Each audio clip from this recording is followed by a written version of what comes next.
Bonjour, chers citoyens, bienvenue à cette séance extraordinaire budgétaire du Conseil municipal de Saint-Mathias-sur-Richelieu du 27 janvier 2022, notre tout premier conseil municipal pour l'actuel conseil budget. Pardon. Donc, je vous propose l'ordre du jour, donc l'ouverture de la séance, ce qui est fait pour l'instant. Point 2, présence des membres du conseil. Je regarde et je constate que tous les membres, conseillères et conseillers, sont présents à cette séance extraordinaire. Point 3, l'adoption de l'ordre du jour. Point 4, présentation et adoption des prévisions budgétaires qu'on va vous présenter. Point 5, autorisation du conseil municipal pour la publication de documents explicatifs concernant le budget 2022, comme c'est fait à chaque année. Et enfin, une période de questions pour les citoyens qui auraient des questions par rapport à cette présentation budgétaire. Et enfin, au point 7, clôture de la séance. Donc, comme je le disais, ouverture de la séance, présence des membres du conseil. Point 3, adoption de l'ordre du jour. J'aurais besoin d'un proposeur et d'un appuyeur. Qui propose? Natacha, appuyé par? Valérie. Valérie, merci. Point 4, débutons par la présentation avant d'adopter le budget. Permettez-moi de vous présenter ce budget 2022 de la municipalité. Donc voilà, première diapo. Diapo suivante. Par la présentation de ce budget, laissez-moi vous présenter en fait la situation financière dans son ensemble et de façon détaillée par la suite par les différentes diapos qu'on va vous présenter. Débutons par le fonds de roulement. Pour situer les gens, le fonds de roulement est un outil de gestion permettant d'emprunter certaines sommes par résolution, donc par les résolutions exprimées en conseil municipal, sans approbation gouvernementale préalable pour financer des dépenses en immobilisation pour un terme maximal de 10 ans. Le conseil peut aussi effectuer des emprunts en attendant la perception des revenus pour un terme maximal de 12 mois. En 2021, le fonds de roulement a diminué par l'acquisition d'une chenillette pour les trottoirs, que certains citoyens ont dû remarquer, et aussi par une portion des coûts d'acquisition d'un chargeur sur roue pour les services de travaux publics, acquisition qui a été financée par ce fonds de roulement. Le fonds de roulement actuel se situe à 765 956 $. Donc ça, et le fonds de roulement approuvé, je l'ai nommé. Le capital engagé au 31 décembre 2021 était de 324 504. Donc, le capital disponible au 31 décembre 2021 est maintenant rendu à 441 452, ce qui fait en sorte qu'on peut, je vous dirais, utiliser cette somme, mais de l'ordre de 441 000 $. Diapo suivante. Autre secteur pour la situation financière, il y a le surplus, ce que nous on appelle le surplus accumulé. Le surplus accumulé est la somme des résultats financiers cumulés au cours des exercices précédents. Les dépenses peuvent être engagées et prises à même le surplus accumulé non affecté. Selon l'audit financier, le surplus accumulé non affecté au 31 décembre 2020 de la municipalité s'élevait à un peu plus de 1 255 000 $.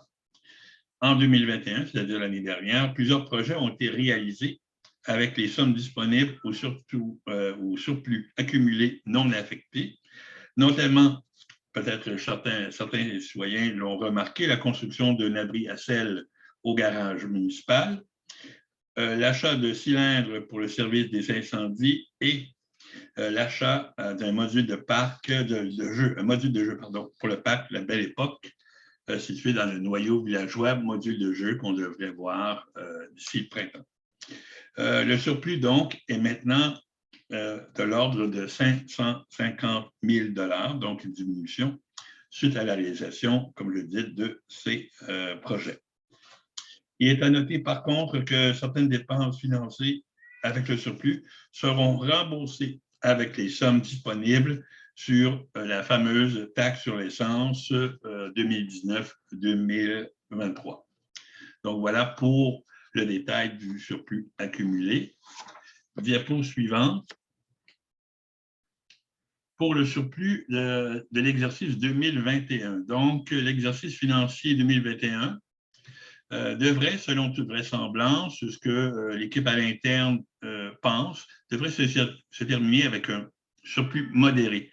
Au moment où on se parle, c'est difficile d'établir un chiffre précis et ces chiffres précis seront dévoilés, en fait, seront annoncés lorsque ces données financières vérifiées seront disponibles lors du dépôt du rapport financier suite à la visite de l'auditeur au courant de l'année 2022. C'est ce que j'essayais de dire. En fait, c'est l'auditeur en fait, qui pourra confirmer en fait, le montant exact de ce surplus pour l'exercice 2021. Voilà pour le service, le surplus de l'exercice 2021. Diapo suivante. Donc, autre secteur est la réserve. Ah, attendez, excusez. Pardon, j'étais un petit peu trop loin. Voilà, je suis rendu à la diapo numéro 5. Situation financière, évidemment, il y a évidemment la dette. Donc, la dette est constituée de règlements d'emprunt reliés à des infrastructures urbaines, des dettes de secteur ou des dettes à l'ensemble de la municipalité. Donc, la dette totale de la municipalité au 31 décembre 2021 s'élevait à 1 224 660 en capital, dont 733 160 $ qui sont taxés à l'ensemble de la population et la différence, soit 491 500 $ qui sont remboursés par le programme de la taxe sur l'essence. Donc, pour 2022, le remboursement en capital de la dette atteindra 107 840 $, donc 73 847 qui viendront du capital de la municipalité et 33 993 découlant de la subvention de la TEC.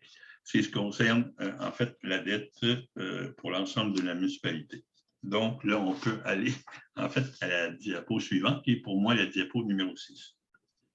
Donc voilà. Donc la réserve financière, il y a également une réserve financière pour le service de la voirie ici à Saint-Mathias, sur Richelieu. J'attire votre attention sur la colonne de droite, c'est-à-dire 2022 pour budgétaire. Donc, évidemment que les dépenses n'ont pas encore été engendrées, sauf qu'on prévoit engendrer des dépenses. Le solde d'ouverture, c'est assez conventionnel, 432 513. On estime les travaux qui seront faits au courant de l'année 2022, ces travaux qui apparaissent sur le PTI qu'on a adopté en fait un petit peu avant les fêtes, pour un total d'à peu près de peu plus de 342 000 $. Il y a également le fonds, la contribution au fonds, qui est la taxation, qui est un montant standard, avec une augmentation évidemment, les intérêts, pour faire en sorte que la réserve financière pour le service de voirie diminue par l'estimé des travaux qui sont plus importants pour 2022, puisque les enjeux sont également importants pour la voirie, pour nos infrastructures en général ici à Saint-Mathias. Donc voilà pour la réserve financière, donc une diminution par rapport à l'année suivante de 280, pour se situer à 289 106 $ pour 2022. Voilà pour le diapo. Maintenant, permettez-moi de vous présenter la valeur foncière de la municipalité. Donc, le sommaire, vous voyez à l'écran, le sommaire de l'évaluation foncière pour l'exercice financier 2022. Pour 2022, la valeur totale imposable de la valeur foncière se situe à 650 642 100 $, un montant dont le dépôt du rôle, c'est-à-dire ce montant a été relevé en septembre 2021, donc il y a plusieurs mois. Pour vous permettre d'avoir un comparatif pour l'augmentation en fait de cette valeur foncière-là, vous voyez qu'en 2021, la valeur foncière se situait à 641 532 et 800 $, pardon, pour une augmentation, vous le voyez à l'écran, de 1,4 % d'augmentation, et la différence est à peu près de 9 millions en augmentation. Donc voilà, ça fait en sorte que oui, on tire davantage de revenus par l'augmentation de cette valeur totale imposable. Par contre, il y a aussi évidemment les dépenses qui vont avec. Voilà pour cette diapo. Diapo suivante, vous voyez à l'écran en fait la répartition de différents secteurs de la municipalité par rapport à cette valeur-là. Vous voyez que le 76 % constitue en fait là, de cette valeur qui est le résidentiel. On peut le comprendre par la concentration en fait là, de plusieurs îlots là, de maisons. Le 20 %, la différence aussi, c'est 20 % qui est le secteur agricole, le territoire étant plus grand, mais que la valeur imposable est diminuée, évidemment, et les autres secteurs ont de 1 % ou de 2 % pour les autres secteurs, je pense industriel, commercial, 2 %, terrain vacant, 1 %, ce qui n'est pas très significatif là, à l'occurrence pour la valeur imposable. Donc, le secteur prédominant est résidentiel, suivi de très loin par le secteur agricole. Donc, voilà pour la présentation détaillée de la valeur foncière de Saint-Mathias-sur-Richelieu. Maintenant, passons à la diapo suivante par la présentation, en fait, des revenus. J'attire votre attention sur la colonne verte, c'est-à-dire 2022, par l'augmentation, évidemment, à différents niveaux de différents secteurs. Je pense, on voit à l'écran, les taxes foncières générales, une augmentation de 287 000, un peu plus de 287 000 $ pour se situer à 4 636 000 $, un peu plus. Les services municipaux également, une augmentation de près de 8 000 $. Je regarde les autres, tenant lieu de taxes, 40 $, ce n'est pas très significatif. Les transferts de droits, une augmentation de plus de 8 000 $. Les services rendus également, une augmentation en revenus, toujours de 11 000 $. Amende, pénalité et intérêts, une augmentation de 6 000 $. Imposition des droits, une augmentation très significative de 101 500 $, ce qui permet de boucler notre budget, notamment, et autres revenus de 2 000 $, pour un total, avant conciliation, évidemment, de l'augmentation de 385 185 $ pour situer le budget en revenus de la municipalité à 6 849 000 419 $. Donc, voilà pour les revenus. Je demanderai de passer à la présentation maintenant des dépenses ou des charges. C'est comme vous voulez. Toujours en termes de différence, mais maintenant en termes d'augmentation des dépenses et non des revenus. On remarque dans la colonne de l'administration une augmentation des dépenses de 84 454 $. Cette augmentation-là, pour l'administration, on verra plus tard, c'est concernant l'augmentation en fait des ressources humaines à la mairie pour donner et préciser en fait les services à la population, ce qui explique l'augmentation en fait de l'administration. La sécurité publique, 86 000 en termes d'augmentation, en termes de dépenses. Le réseau routier, le transport, quand même 146 000 en augmentation. L'hygiène du milieu, par contre, une diminution, il y a moins de 13 000, on va le prendre. L'aménagement et l'urbanisme, une augmentation de 54 000 en termes de dépenses. Loisirs et culture, une augmentation de 68 000. Lorsque j'évoquais, en fait, là, certains services, une augmentation de l'administration, mais aussi des loisirs et de la culture, encore une fois, c'est des dépenses qui sont directement reliées, en fait, aux citoyens pour le milieu de vie et de trouver les initiatives, en fait, pour faire en sorte là, que les services soient rendus aux citoyens pour faire en sorte de développer les sentiments d'appartenance pour eux. Donc, voilà ce qui explique en gros l'augmentation du secteur loisirs et culture. Je vois frais de financement en moins pour un total avant conciliation de une augmentation des dépenses de 420 000 un peu plus, considérant les remboursements de la dette, de la réserve qu'on a parlé, financière de la voirie, les activités d'investissement, le remboursement du fonds de roulement et une obligation gouvernementale qui est d'établir un fonds réservé aux élections fait en sorte qu'on a un budget équilibré avec une augmentation des dépenses de 385 185 au même titre que les revenus, qui est au même montant, pour se situer au même montant à 6 849 419 $. Voilà, j'espère que j'ai été clair. Par moment, j'ai l'impression que moi-même, je ne suis pas clair. Mais bon, voilà la présentation des charges pour 2022.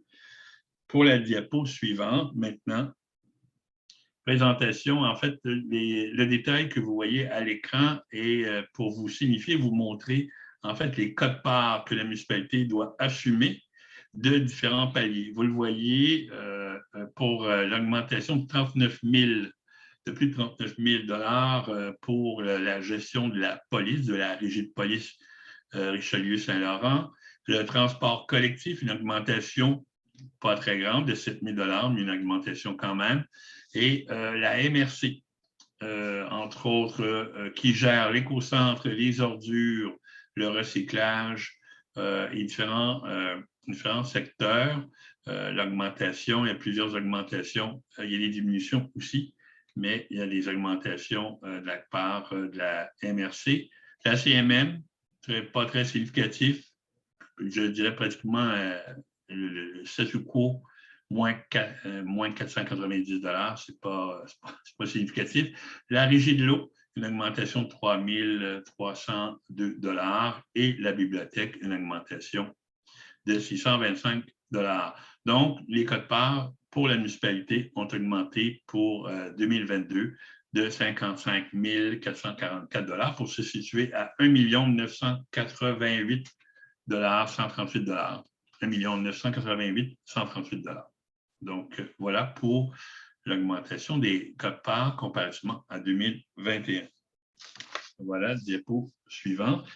Pour vous permettre, en fait, d'expliquer l'augmentation, en fait, des différentes charges à la municipalité, on voulait vous permettre de vous signifier, en fait, pourquoi il y avait une augmentation, oui, des revenus, mais des dépenses liées à certains projets. Je l'ai mentionné un petit peu plus tôt, l'augmentation des dépenses est impactée beaucoup par l'arrivée de nouvelles personnes à ce que moi j'appelle à la mairie, non pas pour l'équipe politique, mais vraiment pour l'administration de la mairie.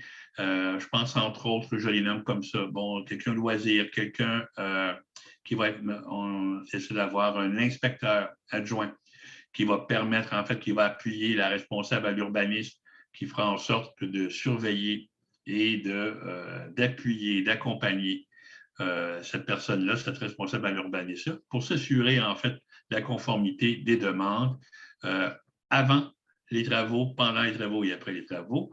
Donc ça, une responsable aussi aux communications qui va permettre de mieux structurer peut-être les communications auprès des citoyens et pour tous les autres secteurs. Et évidemment, la grande portion, en fait, de la municipalité aussi, il faut le comprendre, c'est l'ajout de main-d'œuvre aux travaux publics.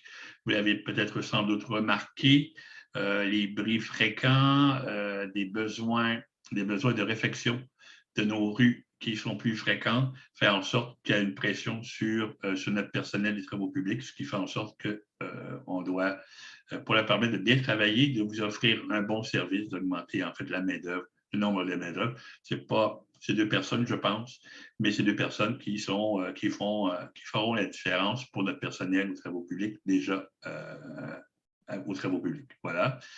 Également, il y aura aussi une mise à niveau. On marque une modification au règlement du traitement des élus dans les prochains mois. En fait, vous allez le remarquer, en fait, c'est une mise à niveau des traitements des élus pour être à peu près conforme aux autres villes de la MRC de Rouville, pour être comparable, en fait, à la MRC de Rouville. Une mise à niveau, je dirais, qui n'a pas été faite depuis plusieurs années. Donc, l'écart est très grand, donc faire en sorte que pour se rapprocher le plus possible de la moyenne. Donc, voilà, entre autres. Il y a aussi quelque chose sur lequel le conseil municipal et moi-même travaillons très fort, c'est qu'on consacre un montant pour une étude, une mise à jour du plan d'urbanisme de la municipalité et on pense notamment au secteur villageois. Pour ceux qui suivent l'actualité de Saint-Mathias et notamment spécifiquement le noyau villageois, il y a quelques mois, sinon quelques années, il y avait certains enjeux. Les enjeux existent encore et le conseil municipal aimerait en fait revoir de quelle façon on pourrait revitaliser le noyau villageois et y donner un cachet, le cachet que je pense que la municipalité mérite d'avoir. Et le point tournant, en fait, le point central serait l'église, en fait, et donc tout ce noyau-là autour. Donc, de produire une étude. Il y a un coût, évidemment, de produire une étude pour dire de quelle façon on pourrait déployer, en fait, cette modernisation-là sur plusieurs étapes et peut-être même sur plusieurs années. Donc, voilà pour la première chose. Formalité maintenant pour l'augmentation, en fait, là, pour injecter en termes comptables de l'argent, donc le maintien du taux de réserve financière pour le service de la voirie, évidemment, il y a toujours un enjeu là. La hausse des quotes-parts et, je le disais tantôt, particulièrement élevée de la régie de police pour les services que nous avons. Un dossier, je vous dirais, assez complexe dans le cas de la quote-part de la régie de police. On travaille avec notre ville consoeur, en fait, notre ville voisine, c'est-à-dire la ville de Richelieu, pour trouver des façons pour essayer de diminuer, en fait, cette quote-part ou d'avoir des alternatives qui nous permettraient, en fait, d'avoir une certaine économie, parce qu'à certains moments, on défrait le citoyen paie et pas le service pour la quote-part rendue, payée. Donc, voilà, donc on travaille sur ça, mais encore là, ça risque de prendre peut-être une année ou peut-être deux. Maintenant, aussi, vous l'avez vu, je l'ai mentionné, là, c'est une obligation encore là gouvernementale, c'est-à-dire la création de fonds réservés aux dépenses liées à la tenue d'une élection pendant 4 ans. Il y a un certain montant qui doit être donné à chaque année. Donc, et c'est une obligation gouvernementale, qu'on nous disait. Donc, voilà pour les détails, en fait, pour les projets et les détails non chiffrés des dépenses encourues par l'université pour 2022. Voilà. Diapo suivant. La suite, pardon, c'est vrai. La suite des projets également. Je croyais que c'était de la finalité, mais en fait, c'est important de vous mentionner que les travaux publics, les services d'incendie, pardon, cherchent à acquérir, en fait, et c'est prévu dans le PTI, des nouveaux radios numériques pour être conformes et pour être dans les normes. Et surtout, ce qu'on me disait, c'est d'être, en fait, plus efficace au moment des interventions, des incendies ou des appels. L'achat d'habits de combat et d'habits de sauvetage sur la glace par le service d'incendie, on l'ignore, hein, on ne l'ignore pas, on le sait évidemment, étant collé sur la rivière Richelieu, évidemment. Donc, ça devient comme important d'avoir des habits de sauvetage si jamais il y avait un appel pour une détresse sur la rivière en plein hiver. Donc ça, l'entretien majeur aussi de la caserne actuelle, très bien, mais souffre de certaines lacunes qu'il faut que les services d'incendie de la municipalité nous a sensibilisés pour essayer de faire en sorte de trouver des alternatives pour que notre service d'incendie soit adéquat pour protéger évidemment notre population. L'aménagement, j'en ai parlé un petit peu plus tôt. L'aménagement en fait du parc de la Belle Époque par l'installation en fait de modules de jeu. Donc tout ça va se faire au printemps et même à l'été. On va même essayer de trouver peut-être des initiatives pour encourager en fait les citoyens à utiliser ce parc et ces nouveaux modules. Les travaux d'asphaltage, là on est plus dans les travaux publics de chemin pour les chemins pointe de Chemise et des Hurons. On avait prévu, c'est-à-dire les travaux publics avaient prévu l'achat d'une laveuse électrique pour l'entretien de ces véhicules, mais on a su récemment que la laveuse électrique, malheureusement, elle avait trépassé, si vous me permettez l'expression. Donc, on a dû acheter une nouvelle laveuse électrique. Donc, on pourrait faire un crochet là, sur ce projet-là. Donc, l'achat d'une laveuse électrique, c'est déjà effectué. Toujours pour les travaux publics et pour être plus efficace aussi, l'achat d'un camion qu'on appelle 4x4. Donc, ceux qui sont familiers avec les travaux publics comprendront, mais on nous a sensibilisés sur l'aspect de dire qu'un 4x4 est davantage plus significatif pour les travaux publics. Je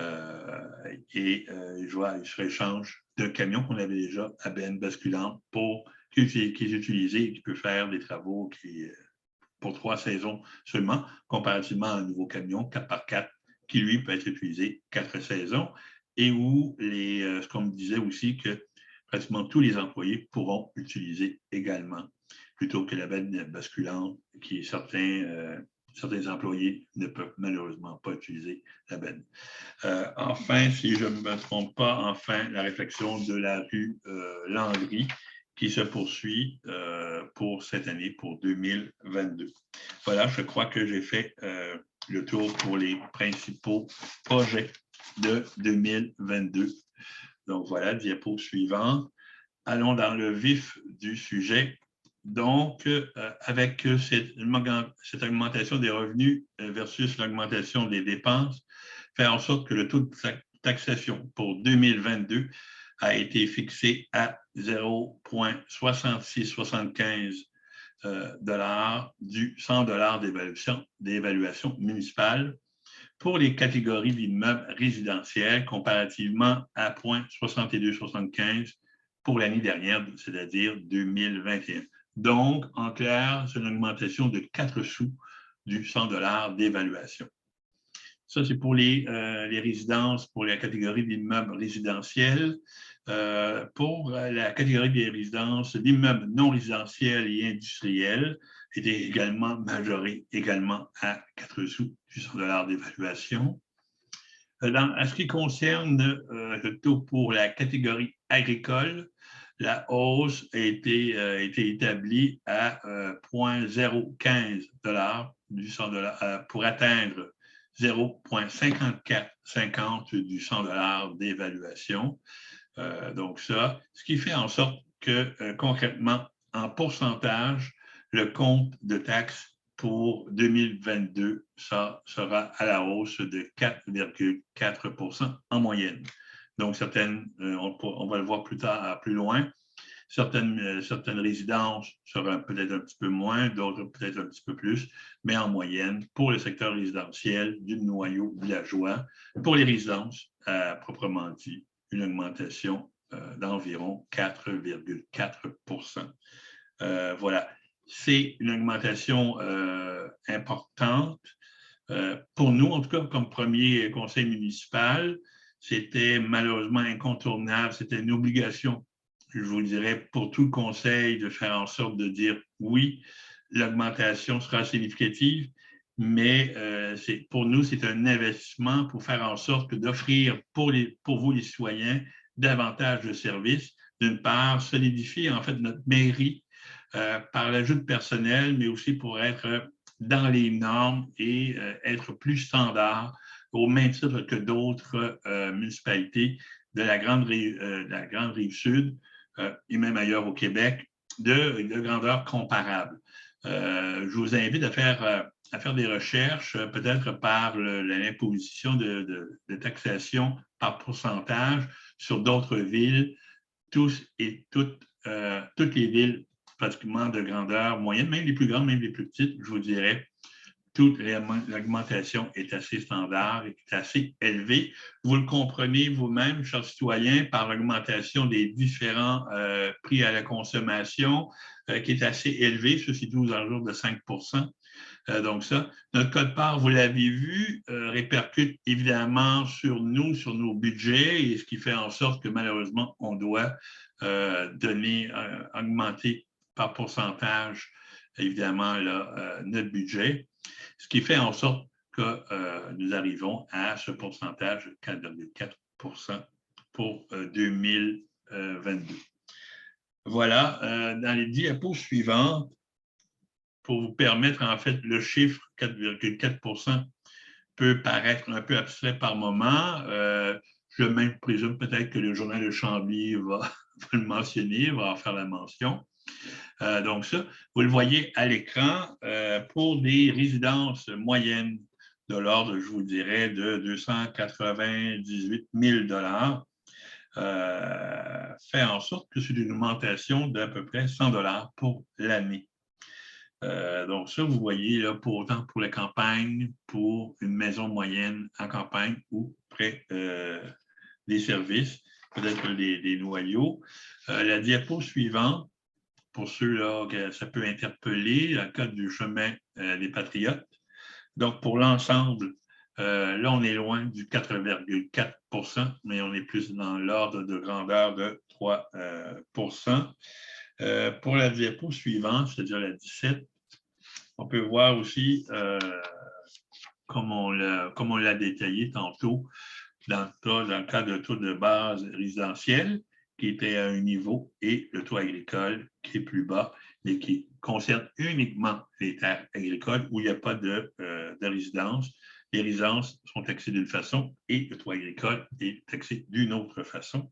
Ce qui fait en sorte qu'au total, en fait, de ces deux éléments fait à peu près 2,69 d'augmentation. Donc, variable. Il est certain que possiblement que les anciens conseils, et même, puis là, je nomme Saint-Mathias, mais ça pourrait être dans d'autres municipalités, ils avaient peut-être un budget équilibré, moins le pourcentage était peut-être moins élevé. Peut-être certains citoyens pourront nous interpeller, les membres du conseil et moi-même, et même le personnel de l'administration municipale sur ce taux.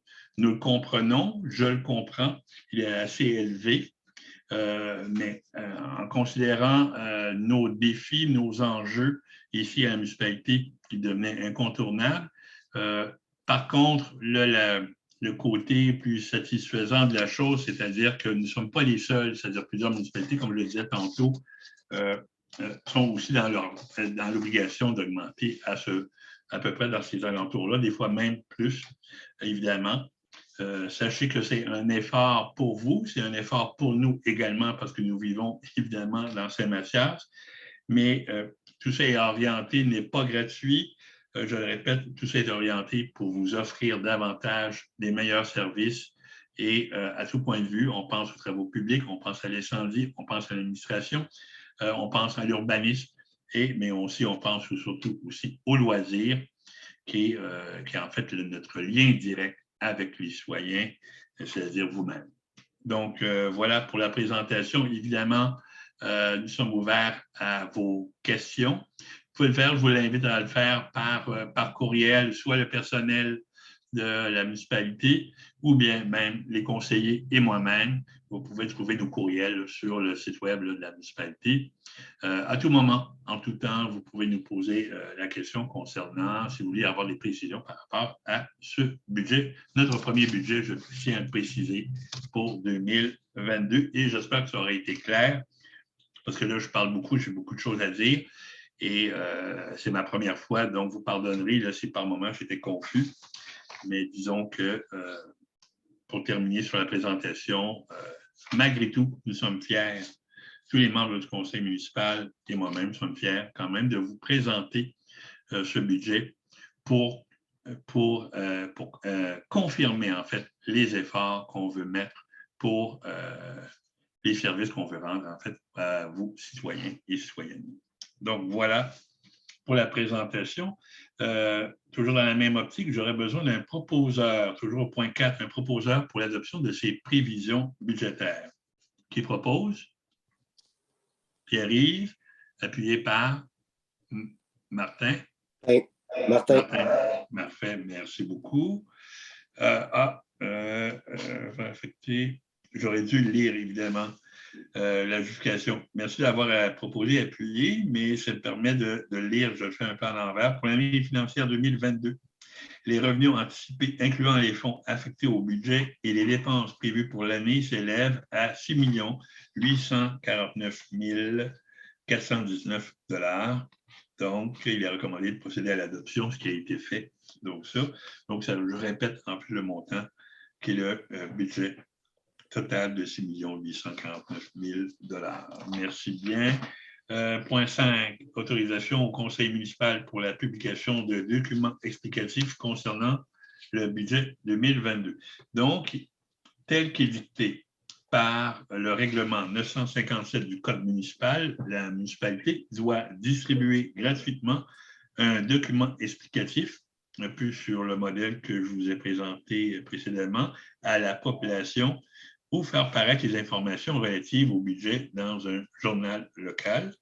Donc, il est recommandé que le conseil municipal autorise la préparation de documents explicatifs du budget 2022 ainsi que sa distribution à l'ensemble des foyers du territoire de la municipalité, et je nommerai en fait notre périodique, l'Olivier.